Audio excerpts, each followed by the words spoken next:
Today is Monday, April 15th, 2024. It is tax day, and this is episode 126 of the Tech Jawn, the technology show where we discuss the top tech news of the week and how it affects and disaffects communities of color. Tech Life Steph is not with us this week, but I'm here, and my name is Robb Dunewood, the host of the show. And this is Terrance Gaines, aka Brother Tech, aka Mr. Fiber. I just recently switched from Comcast Xfinity to AT&T Fiber, and the people I'm usually pretty good with shooing away the solicitors, the reps that come through the neighborhood with the spiel. Oh, we was just in your neighborhood helping out your neighbor Robb, which probably ain't really his real name, and if it even was, I don't know because I don't know my neighbors like that. But they come in the neighborhood. Yeah, I was just helping your neighbor, and we just got fiber in the neighborhood, which I can confirm. Our neighborhood just had all the AT&T trucks out in the neighborhood running fiber through the neighborhood. So now the account reps are coming through trying to get people to sign up. And like I said, I'm normally good at shooing people away, but I was like, all right, let me hear your pitch. And don't be trying to sell me nothing that ain't going to be true, because you know how these carriers, these broadband carriers, wireless carriers work. They'll sell you something up front. Soon as you sign up, soon as you sign your name, here come these extra fees, extra fees, extra fees. So I'm telling the lady, I'm like, look, I'm a cynic. I'm a pessimistic. I don't believe you what you're about to say. So having said that, tell me your pitch. So then she went down and said it's going to cost this much, this month. We're not, of course, they've got all the promos, no installation fees, no equipment charges, no contracts. So after 2 years, they ain't gonna run my price up. You locked in for the price that you're quoted, whatever. I'm like, I told her, I was like, I do not believe you. But since you're telling me, and since these are the numbers, and you told me you've got like a 14-day satisfactory period or whatever the case may be, you got me. I'll sign up. So the guy came, they said, great. And I was like, look, I want your business card, because the second I get, let's just say it was $99, $99.01. I'm calling you and I'm putting you on blast. I'm letting you know. So, oh yeah, sure. Please do that. Please do that. I'm like, all right. I'm not the one to be, and I'm telling her, I'm not even like blowing up the story to make it sound better for the podcast. I'm like, yo, I'm telling you, I do not believe you. So I'm going to sign up on the auspice that I don't believe you, and I want you to prove me wrong. She's like, yeah, sure. So all that being said, I switched over from Comcast. Now I'm on fiber. So we'll see how it works, and I will definitely report back. Oh, so you're not hooked up yet? No, I am. I am okay. Hooked up. Speed test. What's the speed test? Well, so I signed. So they pitched me on just a gig, but I actually signed up for the 2 gig version. And according to them, they promised me 2 gigs up and 2 gigs down. So okay. I'm like, I don't believe you, because I know how internet providers work. What they really mean to say is up to 2 gigs up and 2 gigs down. No. We promise you, whatever. So I haven't ran it through its paces yet, because it's just been a couple days and I've been so busy. But like I told her, I'm like, look, everything you said, everything you promised, if it don't come to fruition, I'm going to blow up your phone repeatedly, and you're going to hate me as a human being. She's like, oh yeah, sure. So we shall see. And like I said, after about a month or so, I will report back with my findings publicly on air. You have to go ahead and run the speed test right now. Just open up another browser and just go speed test and see what you get. Well, what I don't want to do is blow up our recording. So yeah, let's stay on task, and maybe in the after party, I'll run the speed test for the after party. See what's up. That is a good tease. That is a good tease. So, man, we got a lot of tech to talk about. It's just the two of us. So we're going to see how many of these stories we can actually get through. The first one that wanted to bring up was, this hybrid work is here to stay. Now, this isn't a story that I came up with or you came up with. Actually, Kayam, came up with this. I just happened to be getting ready to work on the rundown earlier today. So I went into our Discord. Folks are wondering, well, how do you get to your Discord? That is a benefit to our patrons. You can become a patron by heading over to patreon.com/TechJawn, where we've got multiple tiers over there, any one of which gets you access to our Discord. So as I said, Kayam on Discord actually popped this story in for something for us to talk about today. And it's about hybrid work is here to stay. And it's kind of an interesting story, because a year ago, you had just about 34% of CEOs thinking that hybrid work was going to be something that they were going to be doing long term. And now it's actually almost half of them are. And the big reasons are a couple fold. The millennials are simply saying, I ain't really trying to go back to work like that. Just they are literally just not doing it.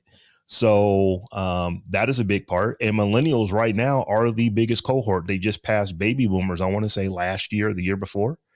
So they are the biggest working group of Americans right now. And they're just not willing to go back to work. And then the other part of it is that some forward and progressive leaning companies are realizing that, you know what, we cannot compete if we're just going to have people who work within 15 or 20 miles of this building. If we want to really compete, we need to go get the best talent wherever we can get them from. And if we're getting folks that are all from all over the country, then chances are they're not all going to be coming into the office every day. So those companies are getting the top talent, and it's just making it harder and harder for those companies that were thinking that everybody's going to be back in the office, within the next year or so. So what are your thoughts on that? I wonder, this is speculation. I wonder if these CEOs knew upfront, or they could see the writing on the wall ahead of time, and kind of knew that hybrid was going to be the thing. So they did the everybody come back to work. Everybody's coming back into the office. Everybody's coming back to the office. Knowing people was going to complain, but their end goal was already, well, let's just try to get them in 2 to 3 days a week.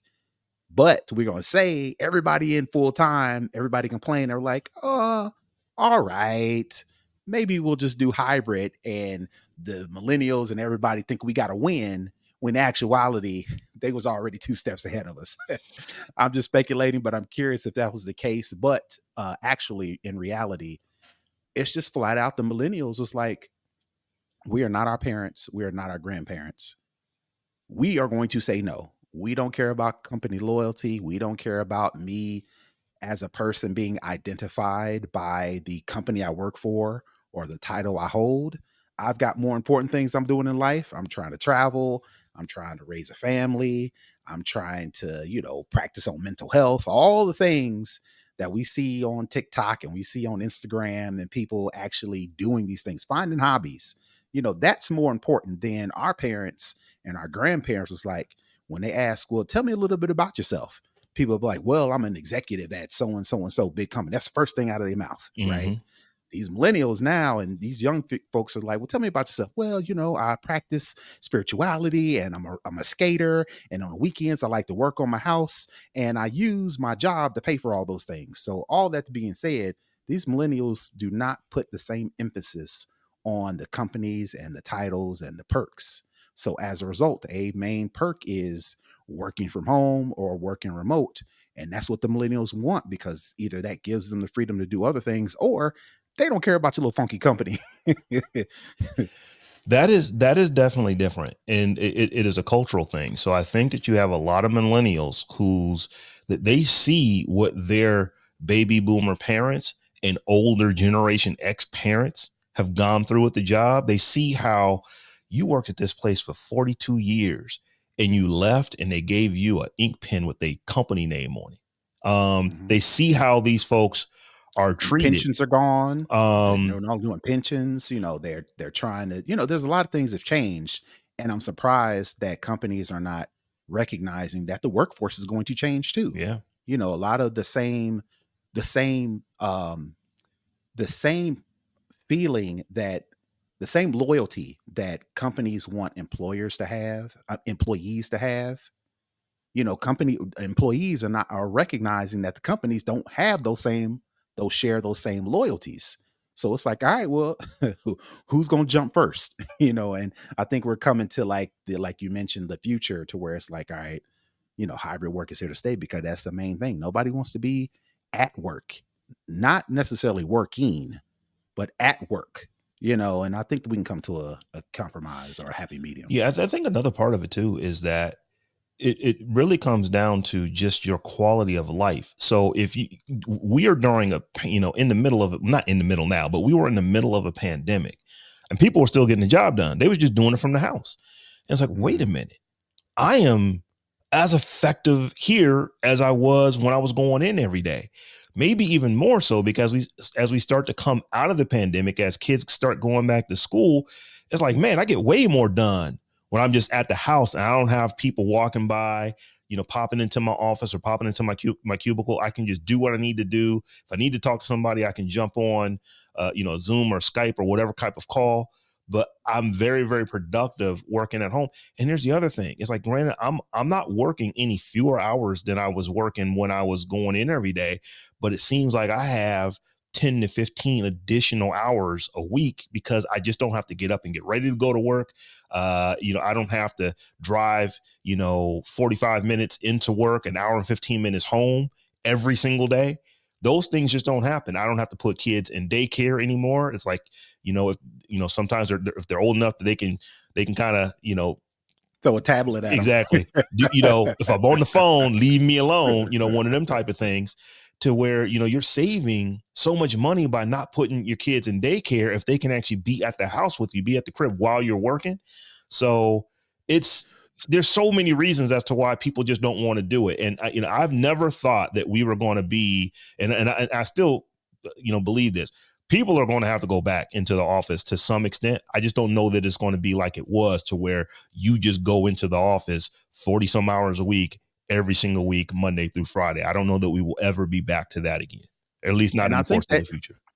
And I think that change was coming even before the pandemic. I think the pandemic was just a slingshot that pushed us into that area because, again, going back to how millennials view companies and how they view work and how they view getting paid, right? I don't know if this is true or not, but people are floating the idea, and I'm pretty sure it holds to it. The way you get a job promotion, all right, it's up, all right. Right. See, AT&T, we talked about it. Fire. Y'all seeing on live. That may be some hiccups that I may have to go call up old girl and blow up her spot. But like I was saying, before the pandemic, people were floating the idea of, if you want a job promotion and you want a pay increase that matches inflation, switch jobs every 2 and 3 years. And I think millennials had hitched on to that and were like, again, going back to my original point, my loyalty to a company isn't the same as my parents and my grandparents, so going to the manager every year and putting on this dog and pony show just to get 1%, 2% raise when inflation is 3 to 5 to whatever it is, housing market's going up or whatever the case may be. These millennials is like, all right, I'm gonna get into this company, work it for what I can for 2 to 3 to 5 years, get my schedule up. Get my creds up, get my resume built. And then the only way I'm going to get a jump in salary that matches inflation, that matches market rates, that matches all these other things is go to another job. So these millennials are job humping, job hopping just to take advantage. And these companies better recognize. And the way to do it is, all right, let's offer some of these other benefits like hybrid or remote work that leans to some of the values that some of these millennials and others, that are putting at the forefront. Yeah, it is increasing your salary. And this, I actually had to deal with this as a hiring manager. For much of my career, I was hiring, people, hiring team members. And you had to contend with, you can't just do that 2, 3, 4% every year. It's like, yeah, so I've been doing this for 2 years. I learned this new thing. I can go over here and get like an additional 37,000.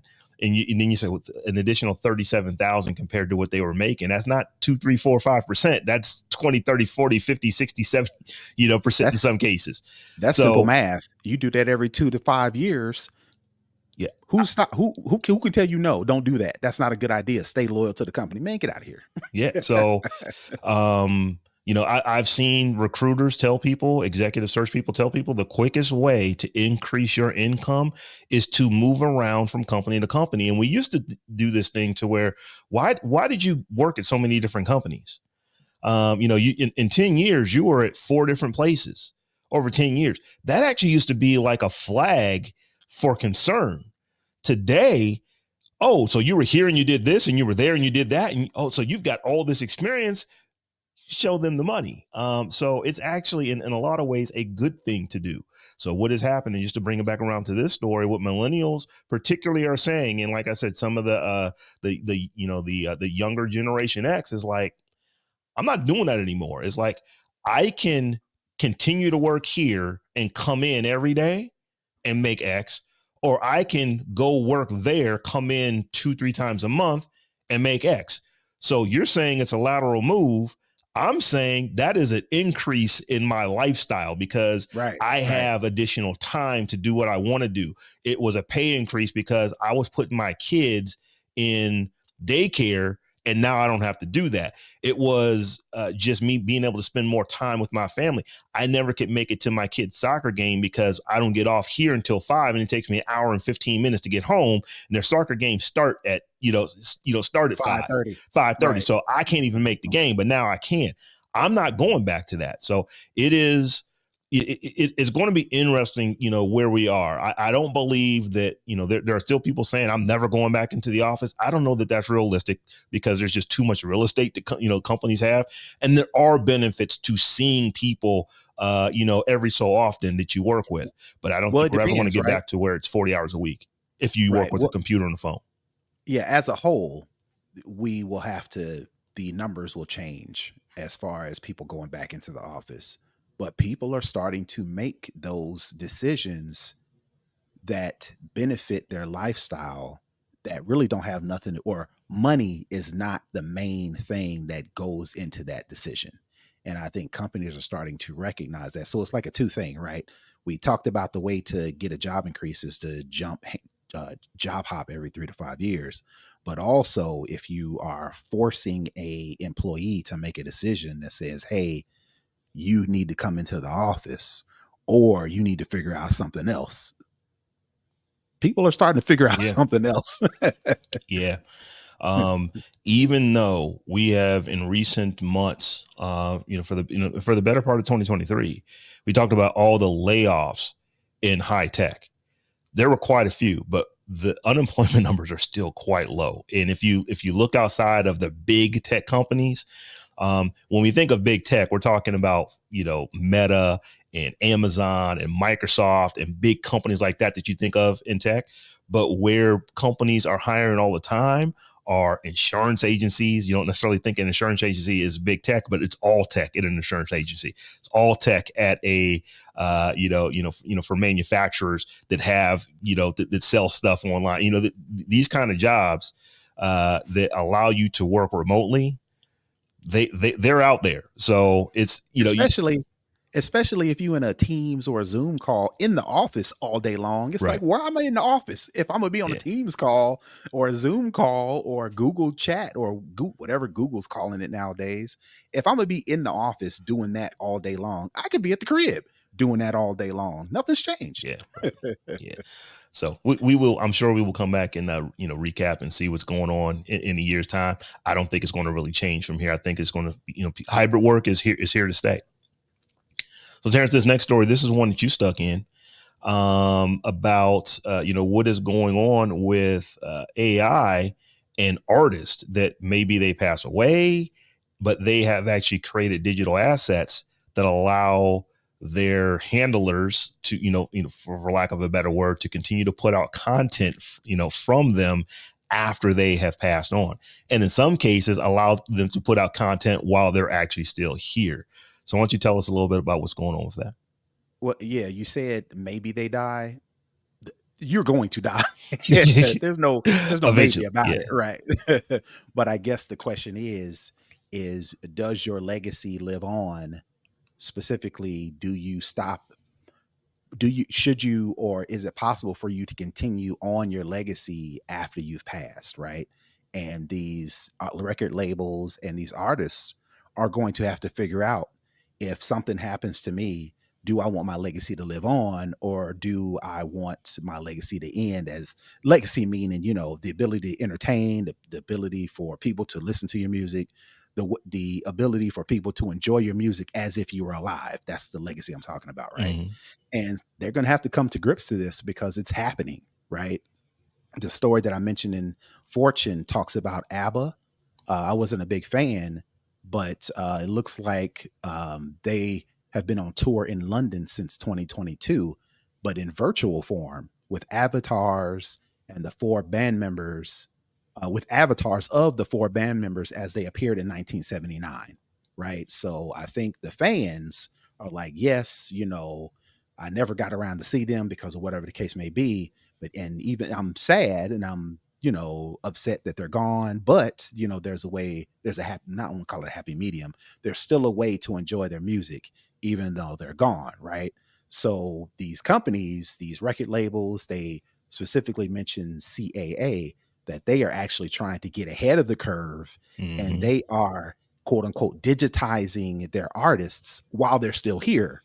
And that's not necessarily, well, yeah, it's button heads against maybe some of these artists who feel like, hey, you know this is my legacy. This is not necessarily the legacy of the company or the brand or the record label, and I don't consent to some of these. They mention Nicki Minaj, they mention Katy Perry, they mention Billie Eilish as some of these artists, big name artists, who are saying, for example, you know how you go on Facebook and you see people put these posts that say, I, sub person, do not permit Facebook to do something, or Mm-hmm. whatever the case may be. And you see those, like, relax. Nobody's trying to steal your post or whatever the case may be. But you take these artists, they're kind of doing the same thing. They are actually publicly speaking out and saying, they put an open letter on Medium that they are actually wanting companies and AI developers to quote unquote cease the use of AI to infringe upon and devalue the rights of human artists, right? But artists record labels, they are signing deals. They're signing artists to deals that say, we own your likeness, we own your music. They already own the what do you call them? The Publishing. masters. Masters. Yeah. Masters, right. We own your masters, but in addition to that, now we own your actual voice, we own your actual likeness, and we gonna do with that whatever we deem popular, whatever we deem profitable.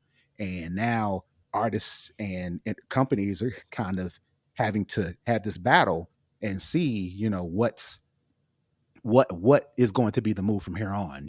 Are artists going to lend their likeness to these companies for eternity, or is there going to be some sort of clause that artists have to say that when I die, my likeness, my image goes to my family, goes to my benefactors? Are they going to have to write that in their will, that my Mm-hmm. music, my face, my voice, my AI footprint is going to go to my family, and the executors of the family get to do so forth, not the record labels, not the companies, or whatever the case may be? I think that you're going to see some of both of these things happening. So one of the things I linked to, and I think we talked about this a couple of years ago, where James Earl Jones, voice, famous voice of Darth Vader, he actually licensed his voiceover work to this company. I believe it was a Ukrainian startup called Respeecher. And what they did was they were actually able to take his voice and from all the Darth Vader that he has done over the years. I mean, he started doing Darth Vader back in, when did Star Wars come out, like 76 or 77 or something like that. So he's been doing it for Yeah. for decades. And he's 91 years old. And when I believe it was the Obi-Wan Kenobi series came out, he's like, my voice has changed, Mm-hmm. just because of my old age. So, but I don't want the fans not to still have Darth Vader for new stuff. So he actually, said, yes, Consented. please Yeah. continue this, allow this to go on.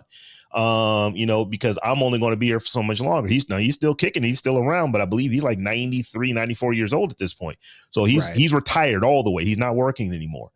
So Right. I see that type of situation absolutely working. I'll give you another example. My wife and I went to go see the Vincent Van Gogh digital experience. I think it was last year, maybe it was either last year or late 2022. And granted, it's not exactly the same thing, but that experience was something that we actually paid money to go look at pictures of pictures. for lack of a better word, in the way that they actually animated the stuff. And it was a really cool time. It's like, I really enjoyed myself. If they have, another artist come through the same spot, I probably would go check it out, because it was something cool to do. So I Well, you see. think of, well, Go you ahead. think of like artists now that are deteriorating is not the right word because I don't want to do that to that person. But you think of Bruce Willis, who is starting to develop. I don't want to call it dementia. I forget the actual Yeah, term in for it. fact, they just said last week he's no longer verbal. He cannot communicate at any level any longer. Right. So you think of him in that position to where he would do like you mentioned, James Earl Jones, I'm not saying he did it, but you think of people like him who we love, these artists, we like Val Kilmer, who lost his voice and was in that Top Gun movie, and they had to do some, script writing to get him to still be able to communicate when he lost his voice. I don't know if it was a car crash. I can't remember what it I think was. he had some kind of throat cancer or something like that. Right, right. So you think of some of these artists that we love, right? Because that's the thing. We recognize that we're getting older, so they're getting older, right? And they may not be able to do the same things that we want them to do, but we love them so much that we would love to be able to still take a part and enjoy their entertainment. But at the same time, like I said, there's going to have to be artists that are aware enough and smart enough and are willing to actually build this into their brand now before it becomes a complication later on that possibly the companies and the record labels start to take advantage of. Right. I think if you get to where a point to where it's like, I'm not going to be here forever. Like, I'll give you an example. Michael Jackson, one of the, I don't think I'm saying anything crazy when I say he's arguably the greatest performer of all time. I have very vivid memories of actually going to see Michael Jackson in concert. I was 11 years old in 1983. This is right in the heat of the Thriller tour. And I remember that, but no one who didn't see that will see that unless they watch it, in video form. But let's just say that you were to go back and, take all of, if his family who owns all of his stuff, if they were to say, you know what, we're going to allow this company you can digitize all of this, all of this music, you can do all these things, and you can create a virtual, Michael Thriller Jackson. tour, Michael Jackson tour or something like that, after the fact. So just like what's happening with ABBA in the UK, that would happen. There's nothing that tells me that people wouldn't go pay good money to go see a virtual Michael Jackson tour that has not necessarily even new stuff, but just, AI generated stuff from the things that he's already created. There's no question maybe that people wouldn't go do that. maybe they need to don't kill me for this joke. Maybe they need to digitize Lauryn Hill so she can get somewhere on time. If they digitize her, maybe she can get there and perform without being 3 hours late. Yeah, she's so good. That was such. I digress. Her album, The Miseducation of Lauryn Hill, is a classic, and she only did one. She's only able to get one of those jokers out. But anyway, to my point is that I see more artists doing things like what they did with ABBA. Now the question comes in: who owns it? Right. I was just watching a video, and I can't remember if it was, it was one of the folks from EPMD. I can't remember if it was Eric or if it was Parrish, which one it was. But they were saying how they actually own their publishing, and I want to say that like Drake or someone just used some of their music, and he was talking about the check that they get every quarter, because of the publishing, because they get 4% of Drake's album because they own, because of their deal and how they own their publishing. And it's like, yeah, I'm not doing anything else, but I'm, me and like I said, I can't remember which one it was in the interview, but he was saying, yeah, me and my partner, we are being paid very nicely for stuff that we did 30 some odd years ago. And, I just wonder if you're going to see artists say, hey, you know what? This is something that, at some point I'm going to be done touring. Some point I'm no longer, as you said, the end is certain for everyone. We all know how it's going to end up for you at some point. But like I said, 50 years after you're gone, would somebody want to go back and see what Michael Jackson did? 35 years from now, absolutely people would, because once again, he is considered today still to be the greatest entertainer of all time. People would want to see that. So we'll have to see. Like I said, there's probably going to be some case law that's going to be written on this, but yeah, Artists are going to have to get out ahead of it and realize when they sign that first deal, the very first one, what's all entails, because you may be long gone and still have to, deal with that first deal that you signed because technology. yeah. So Terrance, X is proposing a new fee. Elon put out a post the other day, and this is the second or third time he's done this, basically saying that new users on the platform are going to ultimately have to pay. They're trying to do something to get out ahead of the just the massive number of bots and just fake content that is on the platform. And his idea is that, well, if he charge you, it becomes very expensive for people to create these bots because they ultimately would have to pay for those accounts. And this is the way that this small fee is a way that he could actually get in front of all these tweets, but only doing this for new users on X. What Yeah, say you?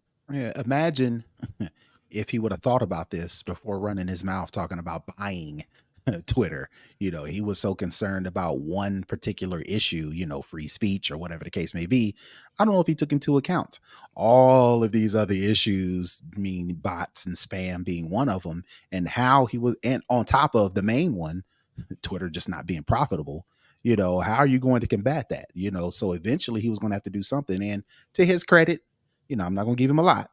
To his credit, he's been trying to do things to improve not say improving platform, make the platform more profitable. And eventually he was going to get to, the writing was on the wall with blue subscribers paying money and paying money to get advanced features. Eventually he was going to come down to Twitter ain't going to be free no more. And this may be the first step in actually the first or one of the few social media platforms to where you have to actually pay to use the platform. So let me just read the actual quote.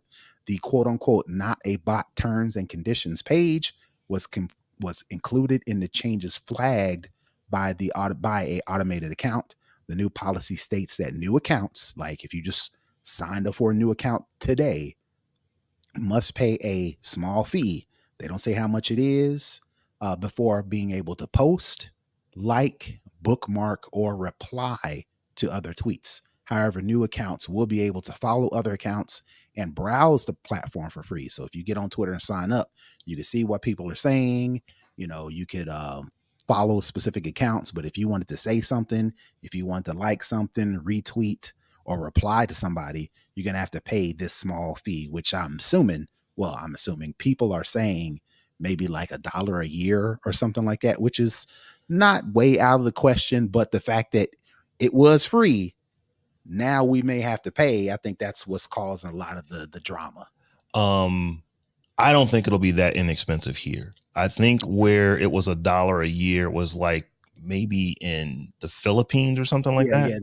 I misspoke. The company had experimented with charging a $1 annual subscription fee for users in the Philippines and New Zealand to be able to post and interact with other users on X. So maybe that was a testing ground, and now they're saying, "Hey, be ready. Y'all may have to pay Yeah. to play on Twitter." I can see Twitter doing this. The writing has been on the wall basically since he bought the company. He wants to turn this into a super app, and he wants the users to pay for it. That is the thing. Here's what's interesting, though. This is not the premium subscription to Twitter, so this is not going to get you the blue check mark. This is not that. This is just allowing you to actually post, to actually reply, to bookmark, and to like stuff on the platform. And it makes sense that if you did charge a nominal fee, let's $3 or something like that, you're gonna eliminate a ton of bots, because one of the things that the people who are making bots do, they don't just create one account, they create hundreds or thousands, tens of thousands of accounts to do it. And if they've got to pay in order to be able to play content, that's probably going to just make it too expensive for them to do so, and they'll get out of it. I don't think it'll kill it, though, because there are probably some of these bots out there that are generating money. So it's like, okay, well, yeah, it's just, it just costs us a little bit more. But if we got to go through this fee one time, maybe it makes sense for us to do it.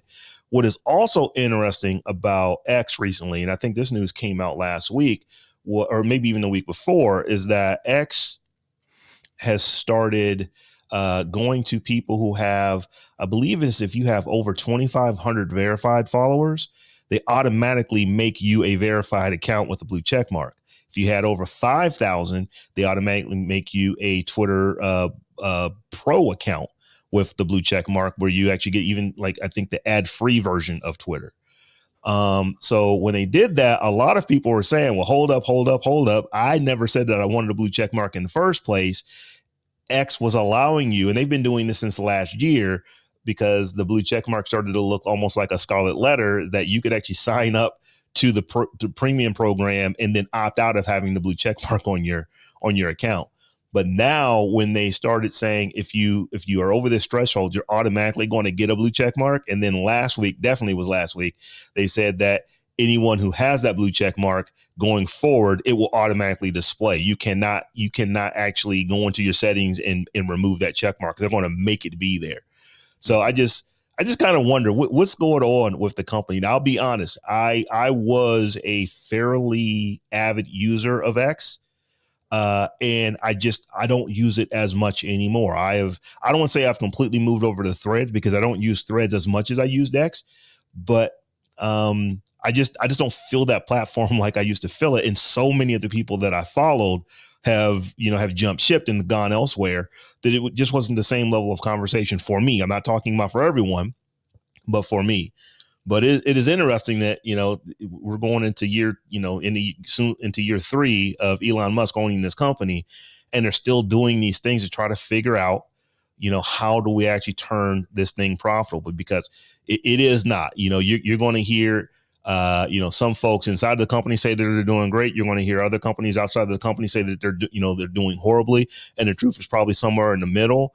But we do know this: they have fewer advertisers than they had before he bought it. They are making less money on advertising when they weren't making a lot than they did before he bought it. There are less, I don't want to say that there's fewer users, because I think that the users have grown, but the users with over, let's say over 10,000, 50,000 followers, those big users like that, they've actually shrunk, because some of those users have packed up shop and have just left the platform. And I want to believe that it's because he paid so much for it. Well, he was contractually obligated to pay so much more than it was actually worth. If he didn't have to pay that much, he may not be drastically disrupting the platform so much so. If he wasn't on the hook for, what is it, 44 billion, when the platform's only worth half of that, maybe? Not even. He paid 44 billion for it. There was some reporting either earlier this year or late last year that X was worth like 19 to 22 billion. Either one of those numbers is less than half of 44.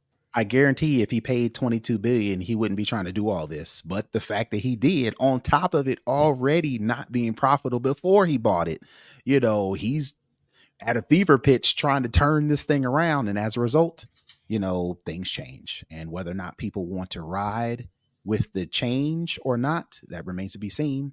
I guarantee you, they start charging for Twitter, 2 things are going to happen. People are going to be like, yep, that's the last straw. But maybe, like you mentioned, people just spamming the platform just for the sake of spamming the platform may think twice if they got to pay to spam it. Mm-hmm. Yeah. So we will see. I was never one of those folks who thought that Twitter was just going to go under, because it's just too big. It is hard to change direction of a ship that quickly that is moving. And I mean, all the Twitter had problems before Elon bought it, and now X is still having some problems now that he owns it. I've never thought that it was going to go away. But it's different. It is a different experience over there. So we'll just see how this one plays out, because it makes sense. It's like, if you're really trying to get rid of bots, you charge people to post, for up front, you're probably going to get rid of a lot of the bots. So one of the things that we probably should talk about here, in addition to just talking about X, is just some other things that are going on from a social media standpoint. And we've talked about this before, that the House of Representatives, a month or so ago, actually voted to have TikTok divest from ByteDance, its China-based owner, or be banned in the United States. Now, the Senate has not picked up on it, And there's been a couple of things that have come out, that it had been, I want to say that, one of the senators who actually runs one of the committees is looking at it, said that we may need to move it from 6 months to 6 months so it could actually truly get done. But some bad news from TikTok is kind of coming out, because there are ex-employees who are saying that all that stuff that TikTok was supposedly had done with like Project Texas, which for those who don't know what Project Texas is, that's where they basically, moved all US data into an Oracle data center. They actually separated their staff to where these folks who are working for TikTok, the United States version of it, are completely segmented from ByteDance that is run out of China, and all these things. But there are some former workers who have come out of there who are saying, nah, that is not how it was working. That there were people who were reporting directly to people out of China, that code was being shared, all the things that Project Texas was supposedly put in place to do. It wasn't being done to the level that ByteDance and TikTok were making you think it was being done. So from my standpoint, if that's the case, that just gives the folks who want to actually ban TikTok or who want to have TikTok divest from ByteDance, just gives them more fodder. Don't think anything's going to happen this year because there's this big election coming in November, and I don't think they want to, mess around with that. But if I were betting, if I had to bet, I would bet that they're going to force this company to divest, or they're going to shut it down in the United States. What do you think? Well, if anybody thought that ByteDance wasn't sharing information or requesting or China wasn't forcefully requesting information from TikTok users, you're crazy. Number one, because there's no way that we've talked about it and we've said it time and time before. Again, data is the new gold rush. And for China to just be like, oh, well, we understand Americans' senses and sensibilities when it comes to the data that they're uploading to TikTok. So in the spirit of respect, we're going to refrain from using this data. Come on now. Whoever thought that is crazy. So the fact that these ex TikTok employees are actually saying, yeah, we was working closely with China, even though we said also two things can be true. We also was figuring out ways to make sure to protect US users' data. We make sure we were, working closely with the government to ensure that the data wasn't being used for nefarious purposes. But also, it's China, and if they want something, we can't say no, right? So, I think two things can be true at the same time. Ultimately, like you mentioned, I do agree. This is bad news for ByteDance that was trying to hold on to TikTok and not let it go, i.e., forcing them to be sold to an American company. This is bad news, and this is all some of these government officials, these elected officials, this is all they need to force the issue. And since unfortunately or fortunately, the government is run by not millennials, not younger folks who are knee deep in social media, knee deep in sharing, and knee deep in the importance of these social media platforms, because folks our age and younger, especially younger, this is a main tool for them, right? Mm-hmm. That's not the same for a congressman or whomever the case may be, who grew up and missed the mark as far as social media being a primary tool for your dailies, right? So this is all they need to be like, yep, we're forcing it. So yeah, it remains to be seen. But if, like you said, I would bet that TikTok eventually they're going to be forced to sell, and I this is mean, just another nail in the coffin. Project Texas has been going on for a minute. This was ByteDance's answer to the concerns when I believe it was in the Trump administration, he was talking about banning it too for very similar reasons as to why we're talking about, at least making them divest or ban now. But I think that a lot of users of TikTok have a fundamental misunderstanding of why the government is doing this. Because even with this story that is coming out, people are saying, well, what about Facebook and what Cambridge Analytica did and all that, and all this and the other. I don't want to say that our Congress people don't care about your data, but they don't care about your data to the point that they're about to go make this company divest TikTok out of ByteDance. What they care about is the fact that here's a company that has so much power and has so much sway over American public So that much they can influence. Mhm. influence opinion in the United States. And that is what is untenable to them. It's like, there is no question that, that there are actors in China and other countries who are looking at all kinds of data that is in Facebook, that's in Instagram, that's in Snapchat, that's in X. That data is, they're getting that data. There's no question about that. And they're getting it with TikTok. The question or the concern, as I said, is, but TikTok is something that you can sway an election with potentially. It is something that you can make a large swath of the American public not like someone or not like something, and that's being controlled outside of the country as compared to being controlled within the country. And So it ain't even that's in the difference. and it ain't even, control like China can just flip a switch and say everybody vote Trump, or flip a switch and say everybody vote Biden, or flip a switch and say we all hate Beyonce, or flip a switch and say, oh, we all love Beyonce. It's not that specific, right? A lot of, like you said, people have a misunderstanding, but the same, just as an example, the same information, the information that's available, the information that's being shared, created, and posted, and all, and liked and shared through TikTok on the American side, that ain't the same information that the Chinese version of TikTok is being shared and posted. That's a whole different thing. And that's because the China government has more control over those properties, right? So Mm-hmm. just the sense that what you see on TikTok isn't what you see in China should lead you to believe that there is some ways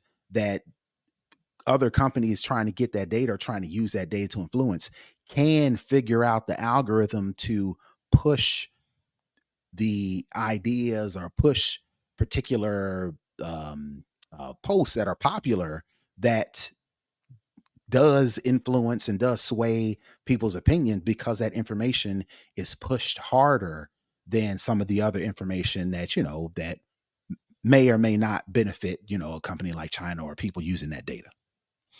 Yeah, it's one of those things to where you don't have to say you need to vote for this person or you need to vote for Right. that person. It could be your elections are not safe. It could just be that. It could just, it could just be just enough to, what is the point of even voting? These votes don't count. It could be that sentiment. They're not even necessarily trying to get you to vote one way or another. It's just to get you to not vote.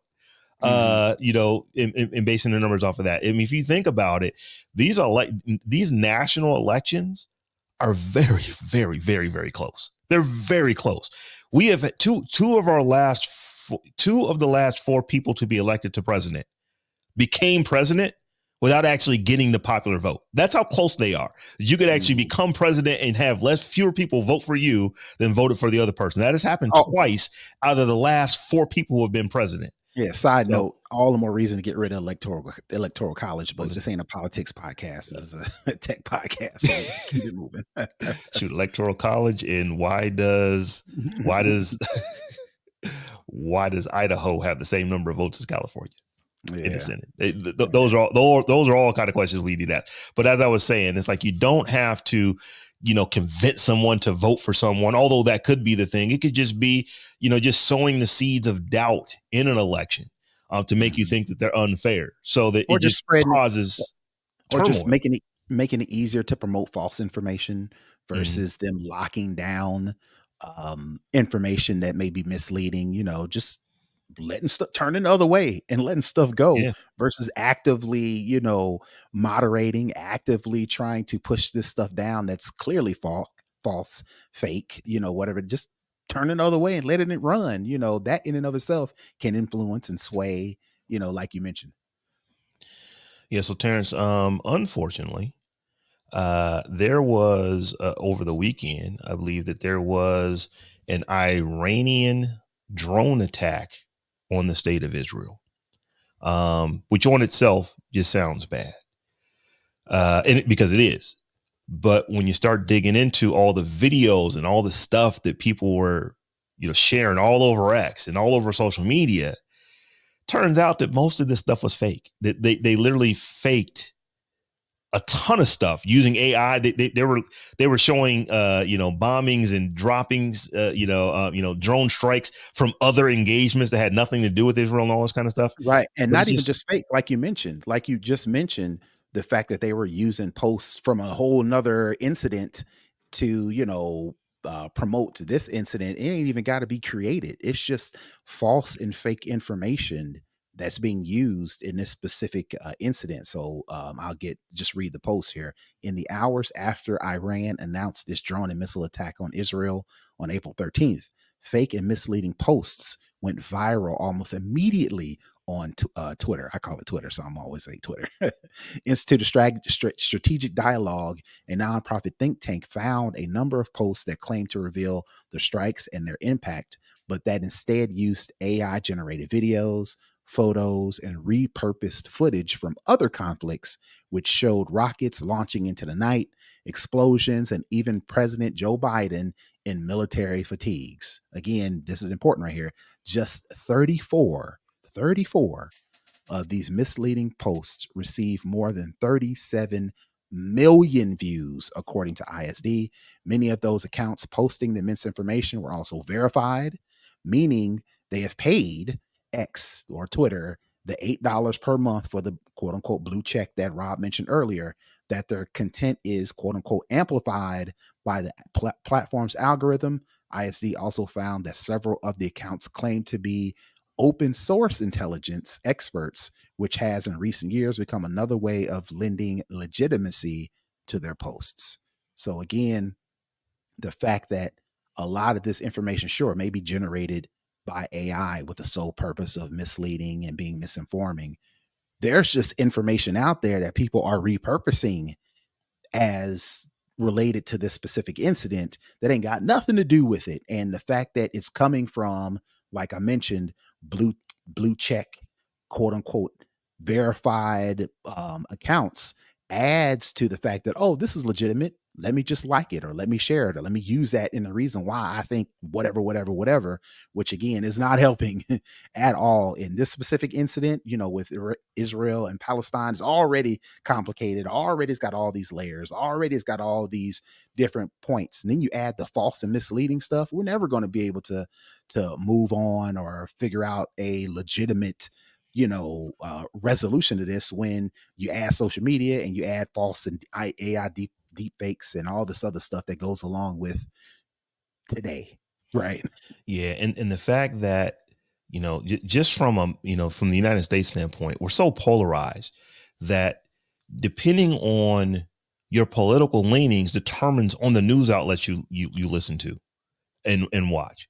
So depending on what is happening, you may get a different piece of news from one outlet as compared to another. I'm not saying which one is right or wrong. I'm just saying is you just don't know what you're going to get.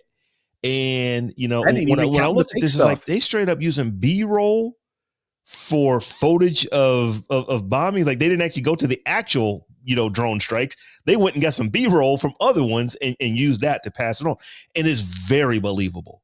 I've seen some of them. It's like, oh wow, I didn't realize that was happening. And then when you actually go It and you wasn't. look at the more reputable news organizations, some on the left, some on the right, many in the center. Oh wait a minute, most of these most of the weapon systems that they had in place prevented this from being much worse than it actually could be. When you look at some of these videos, you literally think that World War III started. So And people actually said that in tweets. World War III is happening off some fake information. Again, it's our responsibility as users to do our research and check the sources and wait until it's verified by two or three different sources. But I mean, we ain't doing that because one, it's again, it's free. And two, like you mentioned, depending on how you lean, depending on what you believe, you're already in that echo chamber.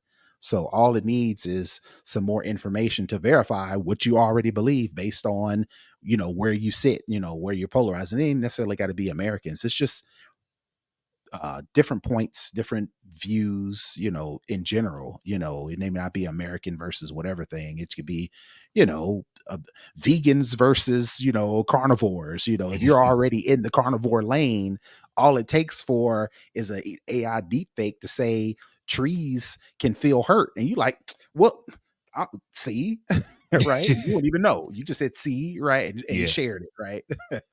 Yeah. I have trained myself to not react to stuff I see any longer. It's like, okay, go get some verified sources of this. Like there is a video, or not even video, it's just a picture of a woman who I believe works for McDonald's, and she's holding her child while she's at a cash register. And the caption is, this woman is so dedicated that she brought her child to work with her because she didn't have babysitting. Mm-hmm. And you see in the comments, where it's going. It's like how, that is, oh, that's horrible. There needs to be daycare and all these things, things that actually are true, that there probably should be, more places for, for young women to actually have assistance with childcare and stuff like that. These are not bad theories. But when you go and you find out what actually happened was that she was on her break and was just typing in her code to get her discount while holding her child while she wasn't even clocked in. Mm-hmm. And here's the other part is that people are now worried about she never should have had her child behind the counter like that. Is that going to come back on her? So it's just like, okay, here's the story that was put out there from a picture, because it looks like, oh, that looks like it could be that, until you really think about it. It's like, what McDonald's is going to allow somebody to actually be working behind the counter while they're holding their child? You probably can get away with a lot at McDonald's, but I don't think that is one of the things. There's so many hazardous things that can happen, to a small child back there like that. So it's just like, it's so easy to fake things and to get people to, to believe deeply or to be moved deeply by stuff that isn't even true or has been dissembled to a point to where there's some truth to it, but not enough for you to actually feel the way that you feel.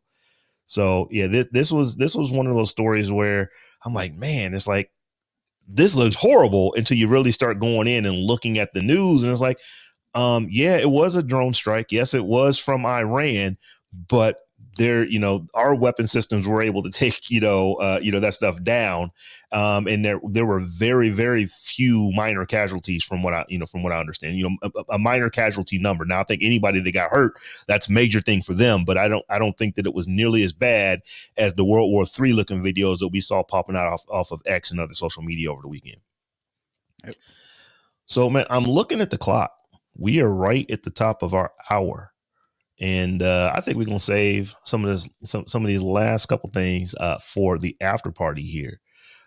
So with that being said, folks, I do want to let everyone know that if you would like to support the Tech Jawn, in addition to becoming a patron, like we talked about at the top of the show, where you can head over to patreon.com/the Tech Jawn and sign up to any one of those tiers. We also have a store. We have a shop. So if you were to go to the techjawn.com/shop, you will find t-shirts and hats and hoodies and mugs and mice pad and aprons and all kind of stuff, all kind of swag over there that, has our logos with our silhouette on it. So if you're interested in any of that, once again, head over to the techjawn.com/shop, and any little bit that you do there helps us bring this content to you the way that we bring it to you. So with that, Brother Tech, why don't you tell folks how they can get at you? Yeah, you can find me all over the internet at Brother Tech. That's BROTHATECH. And I am at Robb Dunewood on all the things. And we're also at the Tech Jawn on all the things. So come holler at us however you holler. Until we meet again in a week's time. Peace.